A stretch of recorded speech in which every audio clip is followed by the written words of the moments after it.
సామాజిక మాధ్యమాల్లో అసభ్యకర పోస్టులపై హైకోర్టు కీలక వ్యాఖ్యలు చేసింది. నిందితులపై పోలీసులు కేసులు పెడితే తప్పేముందని ప్రశ్నించింది. మరింత సమాచారం మా ప్రతినిధి జయప్రకాష్ అడిగి తెలుసుకుందాం. జయప్రకాష్, సోషల్ మీడియాలో అసభ్యకర పోస్టుల వ్యవహారంలో హైకోర్టు ఎలాంటి వ్యాఖ్యలు చేసింది? శని ఈరోజు సోషల్ మీడియాలో అసభ్యకర పోస్టులు పెడుతున్న వారిపై హైకోర్టు ఘాటుగా వ్యాఖ్యలు చేసింది. అసభ్యకర పోస్టులు పెడుతున్న వారిపైన కేసులు పెడితే తప్పేంటని ఈ గతంలో హైకోర్టు న్యాయమూర్తుల మీద కూడా ఇదే విధంగా అసభ్యకర పోస్టులు పెట్టారని గుర్తు చేసింది.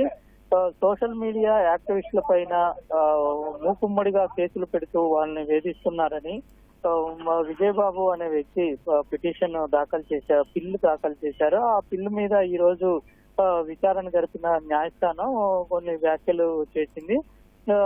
గతంలో చాలా సార్లు ఈ విధంగా సోషల్ మీడియాలో ఈ విధంగా పోస్టులు అసభ్యకరమైన పోస్టులు పెట్టారు.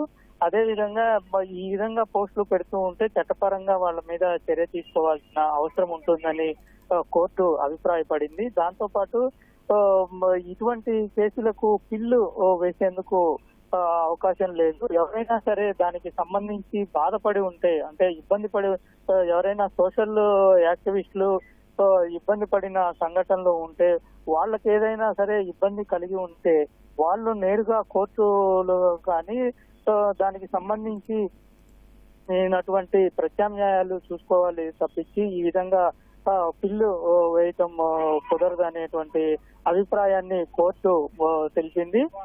ఈ పిల్లులో తగినటువంటి ఉత్తర్వులు ఇస్తామని తెలుపుతూ విచారణను వాయిదా వేసింది. అంటే ఒకసారి ఈ కేసు ప్రధానంగా చూసుకున్నట్లయితే ప్రస్తుతం జరుగుతున్నటువంటి పరిస్థితుల్లో చాలా చోట్ల ఈ సామాజిక మాధ్యమాల్లో చాలా మంది మీద కేసులు పెడుతూ ఉన్నారు. ఇదంతా కుట్రపూరితంగా పెడుతున్నారు అనేటువంటి ఒక అభిప్రాయంతో కొందరు ఇట్లా పిల్స్ వేయటం జరుగుతూ ఉంది.